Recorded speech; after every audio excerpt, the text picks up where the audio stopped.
Hey folks, back from Art of the Image. We've got some D7000 overexposure questions. I see it popping up online all over the internet. I shouldn't say all over, but I've seen some points about this, and what brought it to my attention was, or made me think we should talk about this, was Camera Gear Guide has a new review of the D7000 up, and it's called the Hands-On Report, Nikon D7000 DSLR Camera Review.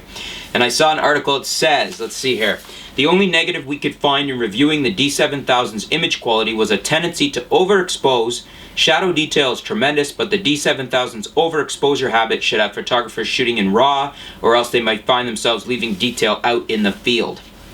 I want to address this because I think this is an error, along with a lot of people that think that there's an overexposure problem with the D7000. I'm not seeing it. Tom Hogan has addressed this, and he probably provides the best explanation. Basically what it is a new tweaked matrix metering system, and a lot of people are just not used to how to properly use the camera yet. Coming from older Nikon digital SLRs, they're probably not used to the new metering system. Let me give you a little points here what Tom says. He says, I've noticed a bit of chatter on the net about overexposure, but that's not really what's happening. It's a color matching and pattern matching coming into play. This is the new stuff from the new sensor, the new metering. And correctly, he says, I think. Let's say, for example, there's a skin tone in the foreground. The person is even a little backlit.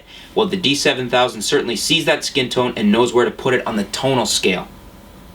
So in previous Nikon matrix meters, if the background was producing values that would blow out the histogram, the matrix meter tended, but not always and not completely, to preserve highlights. So what it is a difference here in how the matrix metering is working, and it's something that's actually more accurate, and I'm really liking it. It's working great for me, but it's something you need to get used to because it's not the same as the older matrix metering system in some of the previous Nikon DSLRs.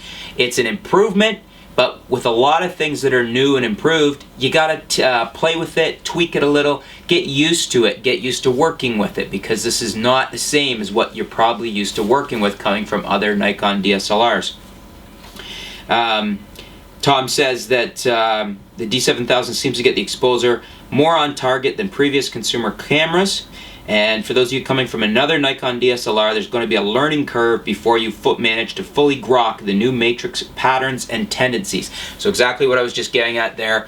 There's a learning curve with the new matrix metering. It is more accurate, but if you were used to the older matrix metering that was probably trying to err on the side of caution and preserve highlights, that's where you're probably seeing overexposure. It's you trying to compensate for the previous matrix metering.